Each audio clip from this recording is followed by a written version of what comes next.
Hey boys, welcome back to a brand new type of series I'm going to be going through over the next few days, whatever it is. And as the title will suggest, we're going to be talking about, well, in this episode we're going to be talking about the Adelaide Strikers, but the overall series is just going to be going through this year's 2018-2019 Big Bash, going through each of the teams. Every episode, obviously, different team, talking about the team lineups, all that sort of stuff, and just giving you an opinion on how I think they'll go, and all that sort of good stuff. So, obviously, they're not completely up to date yet. The cutoff for the lineups, I think, is like it's early December, like when they have to finalize their teams. Even when the tournament starts, they can still recruit players and stuff like that if injuries happen and stuff, and obviously, you know, some of the overseas players leave and then they sign a couple of new ones. So, you know, they're not the finished teams, but we do have a good idea of the main squads, obviously, because the only difference is going to be a couple of international players who can provide, you know, who can be pretty devastating. So let's go through. We're going to be talking about the Adelaide Strikers first, who won the title last year. Yes. So looking at their team, it's a really good team. We'll talk about the whole squad here. So we'll go through captain Travis Head, Wes Agar, Alex Carey, Michael Cormack, David Grant, Colin Ingram, their one overseas player from South Africa, Rashid Khan, the other overseas player, very, very good young talent. They got two very good overseas players right there. And I think both those guys, they both played the whole tournament last year, I think. And I think they probably will again. I'm not too sure of the Afghanistan or South Africa stuff going on, but they seem like they probably would play most of it. Ben Lachlan, Jake Lehman, Michael Nisa, Liam O'Connor, Matt Short, Peter Siddle, Billy Stanlake, Jake Weatherall, Jono Wells, and Nick Winter. So, yeah, it's a good team. Like, you know, Travis Head, Alex Carey, Weatherall, especially Carey and Weatherall up the top last year were just outstanding. Weatherall looked really, really good. I don't know how his form's been. Actually, yeah, I think his form was pretty good in the 50 over domestic comp from memory. But yeah, him and Carey up the top, extremely good. Head, Colin Ingram. At the start of this tournament last year when he first played, he looked a bit of a dud. Honestly, like they were talking him up as like, you know, he was one of these absolute powerhouses. But by the end of the tournament, he was really finishing off their innings well in the middle order. He just provided that hitting power, which I think they lacked in seasons gone by. I know they had Pollard for a while there for a couple of seasons, and honestly, he was like a letdown the whole time he was over here for any of the teams he played for. Big Kieran Pollard, he never really got going. And outside of him in the middle order, I feel like their team sort of struggled with a bit of like late order hitting, but him in the middle order was very strong. And, you know, Jake Lehman, he's another one that hasn't really gone on with it, but he's a young guy that has potential as well. I'm not a huge fan of Jake Lehman.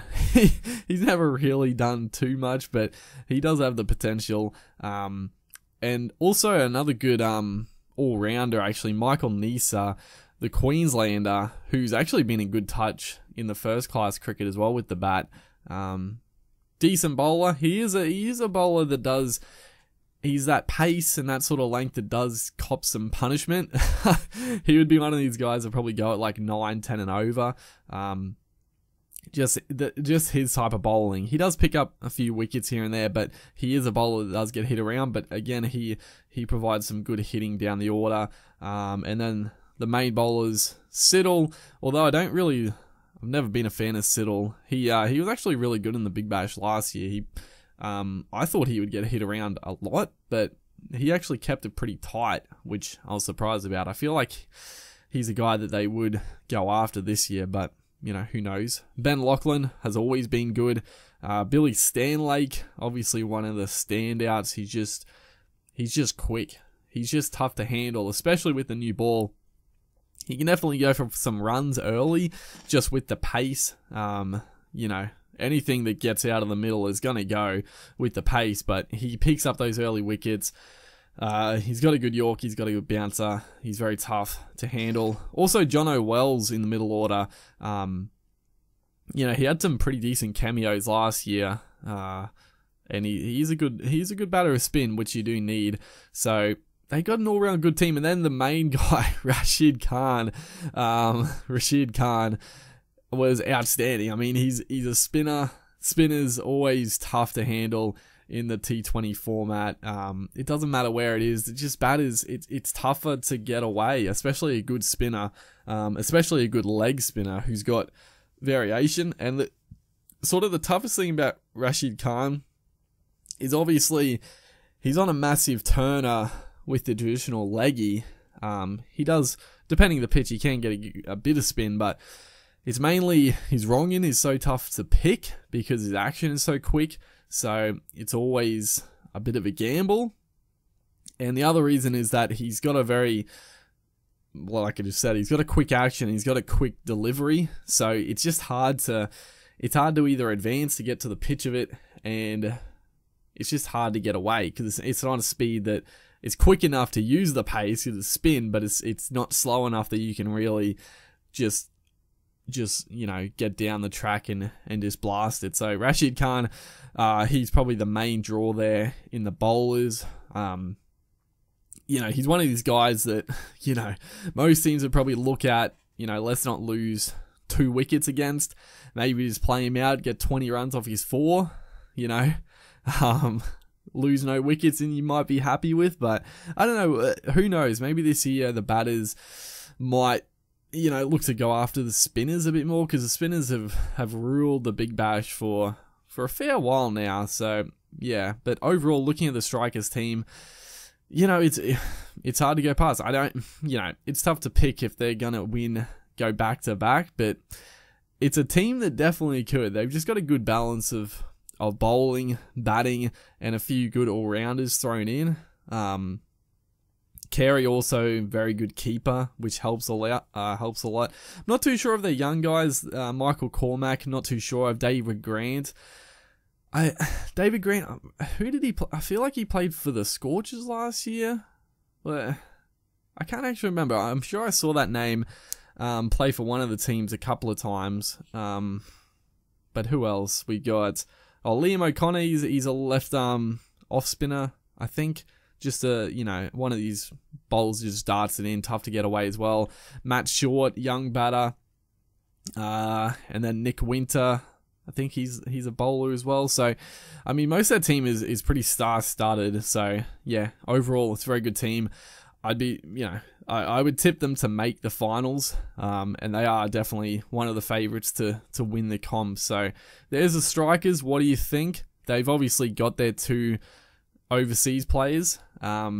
So, you know, I don't think there'll be too many changes to the team. That's pretty much how it's going to be. I'm actually surprised. I feel like they should, I don't know, I feel like the Big Bash should allow 3 overseas players. I know, like, the good thing about the Big Bash is there's so much good Australian talent that you don't need heaps of overseas players, but I wouldn't mind it if they sort of increase it to 3 overseas players being able to be selected, just because, I don't know, it's always good to see these players overseas and some of the stars come over and play, but, you know, that's the rules they go with. Can't be too disappointed. So, yeah, that's the Strikers. Let me know what you guys think. Obviously, this is a good video just to have a bit of a discussion. What do you guys think of their team? You know, what team do you go for as well? The Strikers, pretty popular. You know, I think it's a team that, it's a team you don't really hate. You know, it's a team that if they're not versing your team, they're probably a team that you probably enjoy watching. So, you know, what do you reckon? Who's their some of their guns? But yeah, other than that, hopefully you guys enjoyed. We're gonna go, like I said, we're gonna go through the list of the teams here, give my discussion, and yeah, I'll see you guys in the next one.